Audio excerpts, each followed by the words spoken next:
کہ نبی مہربان صلی اللہ علیہ وسلم نے فرمایا کہ جو آدمی کسی قرض دار کو مہلت دیتا ہے، ٹائم دیتا ہے، جتنے دن وہ ٹائم دیتا ہے اس کو روزانہ ایک صدقہ کرنے کے برابر ثواب ملتا ہے۔ اور آپ صلی اللہ علیہ وسلم نے ایک شخص کے بارے میں فرمایا جب اس کی جنازہ پڑھائی، اس شخص کے بارے میں جب اطلاع دی گئی کہ یہ تو لوگوں کے ساتھ لین دین کرتا تھا اور اس نے تو لوگوں کے ساتھ زیادتی کی ہے، لوگوں کا مال لے کر گیا ہے، تو آپ صلی اللہ علیہ وسلم نے فرمایا اگر تم لوگ مجھے پہلے بتاتے تو میں اس کا جنازہ نہ پڑھاتا، اس کو مسلمانوں کے قبرستان میں دفن بھی نہ کرتے۔ اعوذ باللہ من الشیطان الرجیم، بسم اللہ الرحمن الرحیم۔ اور شرعی پہلی ذمہ داری ہمیں یہ بتائی جا رہی ہے کہ ہم معاشرے کے وہ انسان بنیں جو انسانوں سے مشکلات کو دور کرنے والے ہوں، مصیبتوں میں ان کے مددگار ہوں، مشکلات میں ان کی مدد کرنے والے ہوں۔ ہم ایسے انسان نہ بنیں جن سے مشکلات پیدا ہوتی ہیں، مشکلات کو کھڑے کرنے والے، لوگوں کو مصیبتوں میں پھنسانے والے انسان نہ بنیں۔ ہمارے ہاں ایک کلچر یہ بھی ہے کہ جس سے ہماری دشمنی ہوتی ہے، جس سے ہمارا اختلاف ہوتا ہے، چاہے وہ دینی بھی ہو، ہم اس کے لیے طرح طرح کی مشکلات پیدا کرتے ہیں۔ ہمیں مشکلات کو حل کرنے والا بنایا گیا ہے۔ ہماری ڈیوٹی اور ہماری ذمہ داری نبی مہربان صلی اللہ علیہ وسلم نے یہ لگائی ہے کہ ہم مشکلات کو دور کرنے والے ہوں۔ اسی طرح دنیا میں اور دنیاوی معاملات ہیں جن کے اندر انسانوں کے انسانوں سے اختلاف ہوتے ہیں، پھر اس کے لیے ہم کتنی مشکلات پیدا کرتے ہیں، ضد میں آ جاتے ہیں۔ ہمیں ضد میں آ کر مشکلات نہیں پیدا کرنی ہے، ہمیں آسانیاں پیدا کرنی ہیں، ہر معاملے میں آسانی پیدا کرنی ہے، لین دین میں آسانی پیدا کرنی ہے، برتاؤ کے اندر آسانی پیدا کرنی ہے، تجارت کے اندر آسانی پیدا کرنی ہے، گاہک کو دکاندار کے لیے، دکاندار کو گاہک کے لیے آسانی پیدا کرنی ہے۔ اسی طرح روڈ پر ہم چل رہے ہیں تو روڈ چلتے ہوئے ہمیں ایک دوسرے کے لیے آسانی پیدا کرنی ہے، گلی کے اندر ہمیں آسانی پیدا کرنی ہے، محلے کے اندر ہمیں آسانی پیدا کرنی ہے۔ اور ایک اور حدیث کے اندر نبی مہربان صلی اللہ علیہ وسلم نے فرمایا کہ جو آدمی تنگ دست کو، مشکل میں پھنسے ہوئے آدمی کو مہلت دیتا ہے، اس کے لیے آسانی پیدا کرتا ہے، تو اللہ تعالیٰ قیامت کے دن اس کو اپنے عرش کے سائے میں جگہ دے گا۔ اگر کوئی آدمی کسی تنگ دست کو مہلت دے دیتا ہے، حضور نبی کریم صلی اللہ علیہ وسلم نے فرمایا کہ تم سے پہلے ایک آدمی مر گیا، اس کی جب اللہ سے ملاقات ہوئی، اور بعض حدیث میں آتا ہے کہ جب فرشتوں نے اس سے پوچھا،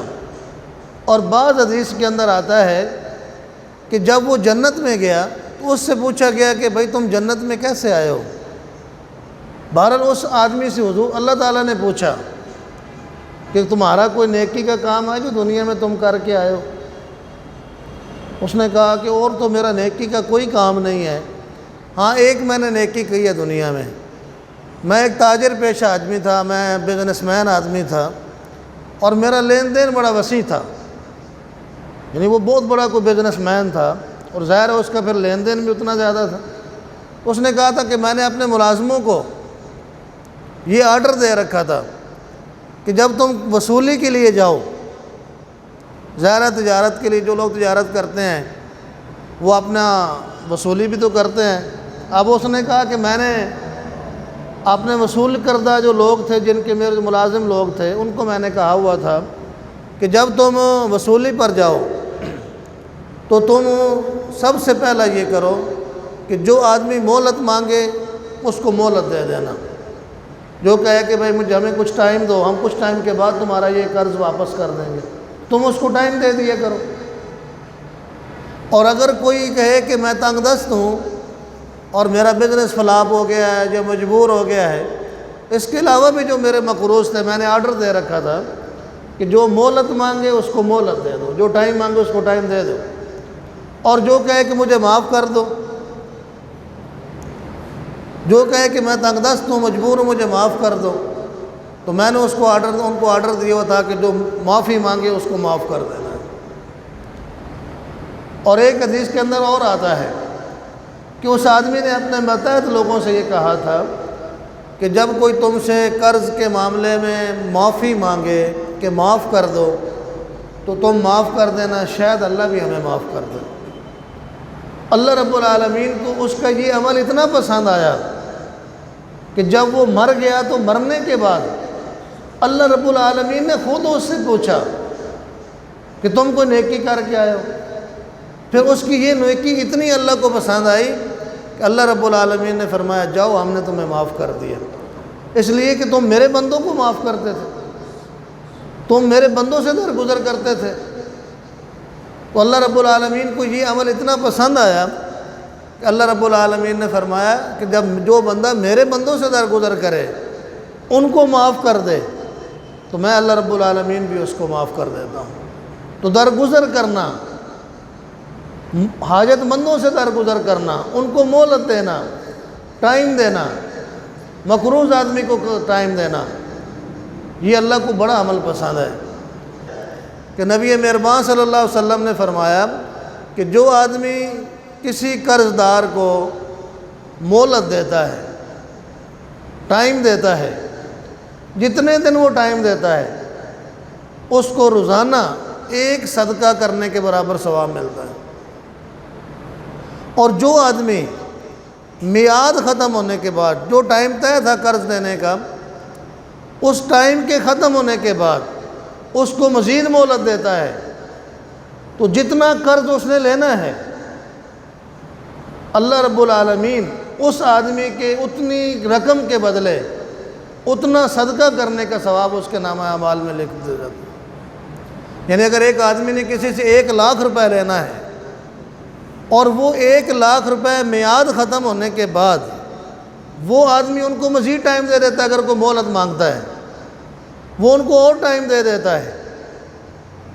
اللہ کے نبی نے کیا فرمایا کہ جتنا اس کا قرض ہے روزانہ اتنی رقم اللہ کے راستے میں صدقہ کرنے کے برابر اس کو ثواب ملتا ہے۔ ایک شخص نبی صلی اللہ علیہ وسلم کے پاس آیا اور اس نے آ کر اپنا قرض مانگا اور اس نے بڑا لہجہ سخت اختیار کیا اور بولا کہ اے اللہ کے نبی میں آپ کو تنگ کروں گا اگر آپ میرا قرض نہیں دیں گے۔ صحابہ اکرام نے جب یہ دیکھا تو صحابہ اکرام رضوان اللہ علیہم اجمعین کو بڑا غصہ آیا، ناراض ہوئے۔ انہوں نے کہا کہ دیکھتے نہیں ہو تم اللہ کے نبی سے بات کر رہے ہو، تم اس طرح کا انداز اختیار کر رہے ہو۔ تو آپ صلی اللہ علیہ وسلم نے فرمایا اس کو کچھ نہ کہو، جو آدمی لینے والا ہوتا ہے اس کو حق حاصل ہے کہ وہ ناراضگی کا اظہار کرے۔ اور پھر آپ صلی اللہ علیہ وسلم نے صحابہ کو کہا کہ جاؤ خولہ سے کہو، خولہ بنت محصن رضی اللہ عنہ، ان سے کہو کہ کچھ کھجوریں ہمیں قرض دے دیں، جب ہماری کھجوریں تیار ہو جائیں گی تو ہم یہ کھجوریں تمہیں واپس کر دیں گے۔ جب حضرت خولہ رضی اللہ عنہ کو یہ پیغام پہنچا تو انہوں نے کہا کہ اے اللہ کے رسول میرے ماں باپ آپ پر قربان، ہم سب کچھ آپ کے لیے حاضر کر دیتے ہیں، ہمارا تو سب کچھ آپ کے لیے قربان۔ تو اس نے پھر وہ کھجوریں دیں، آپ صلی اللہ علیہ وسلم نے وہ کھجوریں لیں اور اس قرض والے آدمی کو وہ کھجوریں واپس کی، اور صرف واپس نہیں کی، حضور نبی کریم صلی اللہ علیہ وسلم نے اس کو اپنے پاس بٹھایا اور پھر اس کو کھانا بھی کھلایا۔ یہ دیکھیں آپ اور نبی صلی اللہ علیہ وسلم کا اخلاق۔ اگر ہمارا کو قرض لینے والا ہم سے یہ رویہ اختیار کرے، ہم تو پچھلی زندگی کی ساری بھلائیاں بھی بھول جاتے ہیں، اپنے اس پارٹنر سے بات کرنے کے لیے بھی تیار نہیں ہوتے ہیں، اپنے اس محسن سے بات کرنے کے لیے تیار نہیں ہوتے ہیں جس نے ہمیں پچھلے کئی سالوں سے ہمارا قرض ٹائم دے دے کے اس کو آگے ٹائم بڑھایا ہوا ہے۔ ہم تو ناراض ہو جاتے ہیں کہ بھائی مانگا کیوں۔ آج کل تو لوگ ایک دوسرے کو قرض کیوں نہیں دیتے ہیں؟ بہت سارے لوگ قرض اس لیے نہیں دیتے ہیں کہ بھائی قرض بھی دینا ہے اور دوست بھی گنوا دینا ہے، قرض بھی دینا ہے اور رشتہ بھی توڑ دینا ہے، اس لیے کہ جب واپس مانگیں گے تو لوگ ناراض ہو جاتے ہیں۔ جب کوئی آدمی واپس رقم مانگتا ہے لوگ ناراض ہو جاتے ہیں کہ بھائی اتنا جلدی یار دکان ہی پہ گئے یار، اتنی جلدی کیڑی یار تھا۔ لیکن ہم یہ بات بھی کریں گے کہ جو لوگ قرض واپس نہیں کرتے ہیں، لیکن اسلام جو معاشرہ تشکیل دیتا ہے اس میں کیا ذمہ داری ہے کہ جو قرض لینے والا ہے وہ قرض کو ٹالے۔ تو آپ صلی اللہ علیہ وسلم نے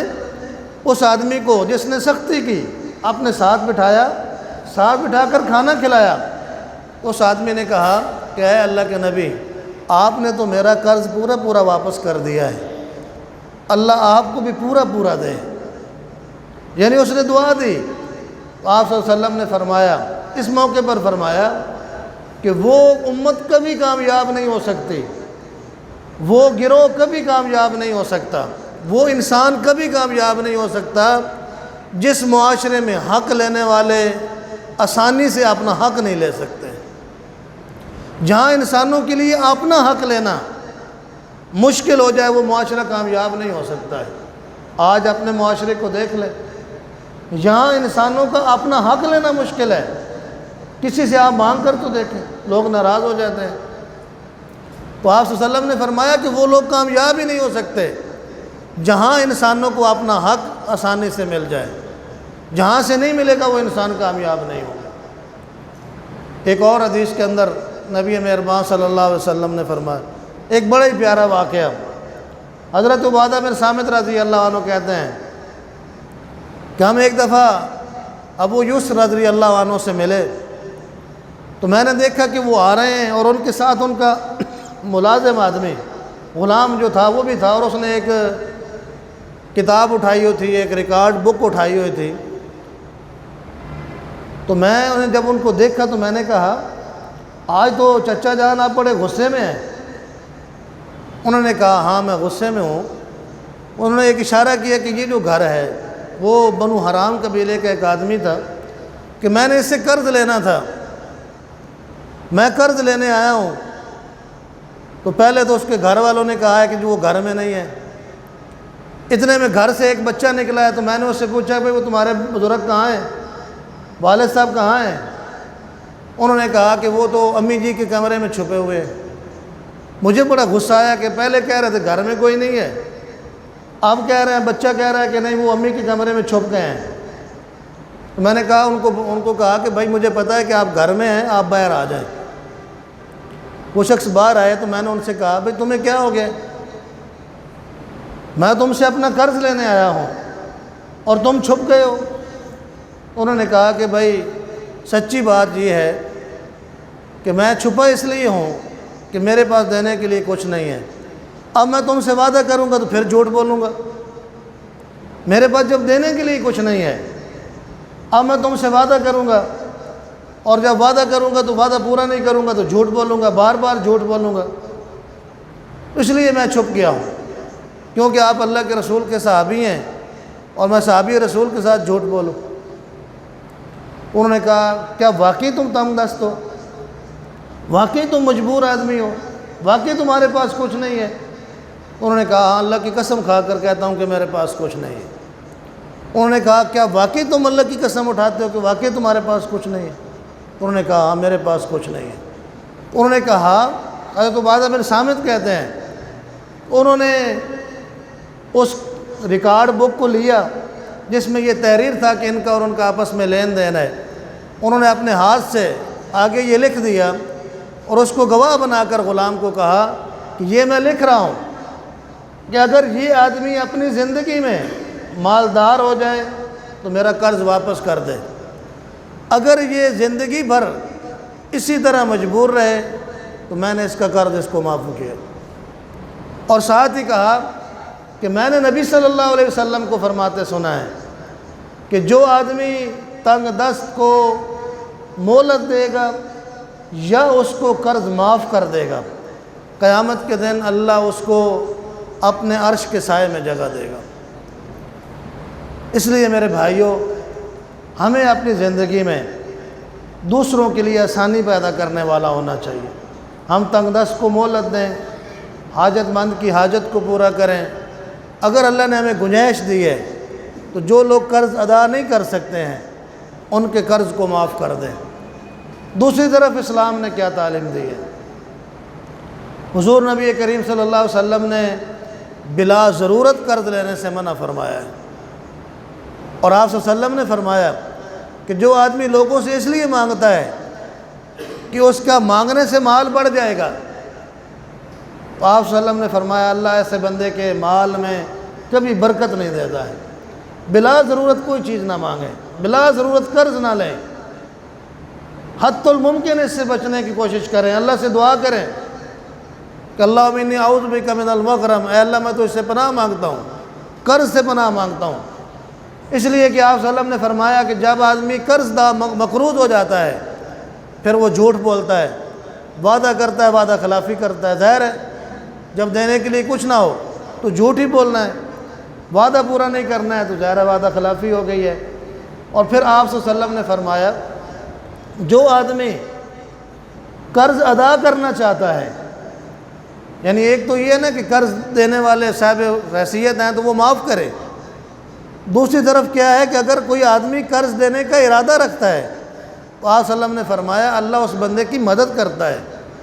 جو سچے دل سے ارادہ رکھتا ہے کہ میں قرض ادا کروں گا، اللہ اس بندے کی مدد کرتا ہے۔ اور پھر آپ صلی اللہ علیہ وسلم نے فرمایا جو آدمی گنجائش رکھتا ہو، وسائل رکھتا ہو اور وہ جان بوجھ کر قرض واپس نہیں کرتا، تو آپ صلی اللہ علیہ وسلم نے فرمایا مثل الغنی ظلم، مالدار آدمی ہو پھر قرض نہ دے تو یہ ظلم ہے، وہ آدمی ظالم ہے، ظلم کرنے والا ہے جو جان بوجھ کر لوگوں کے قرض ادا نہیں کرتا ہے۔ اور آپ صلی اللہ علیہ وسلم نے ایک شخص کے بارے میں فرمایا جب اس کی جنازہ پڑھائی، اس شخص کے بارے میں جب اطلاع دی گئی کہ یہ تو لوگوں کے ساتھ لین دین کرتا تھا اور اس نے تو لوگوں کے ساتھ زیادتی کی ہے، لوگوں کا مال لے کر گیا ہے، تو آپ صلی اللہ علیہ وسلم نے فرمایا اگر تم لوگ مجھے پہلے بتاتے تو میں اس کا جنازہ نہ پڑھاتا، اس کو مسلمانوں کے قبرستان میں دفن بھی نہ کرتے۔ جو لوگوں کا حق مارتا ہے، لوگوں کا حق لے کر چلا جاتا ہے، اس لیے قرض لینے سے بچیں، بغیر ضرورت کے قرض نہ لیں، جب گنجائش ہو تو فوراً واپس کریں، اور جو قرض دینے والے ہیں وہ قرض لینے کے لیے رعایت پیدا کریں، آسانی پیدا کریں، مہلت دیں، اور ممکن ہو تو حاجت مند کو معاف کر دیا جائے۔ یہ عمل اللہ کو بڑا پسند ہے۔ قیامت کے دن یہ لوگ اللہ کے عرش کے سائے میں جگہ پائیں گے، اللہ کی مغفرت کے مستحق ہوں گے۔ اللہ تعالیٰ ہمیں توفیق عطا فرمائے۔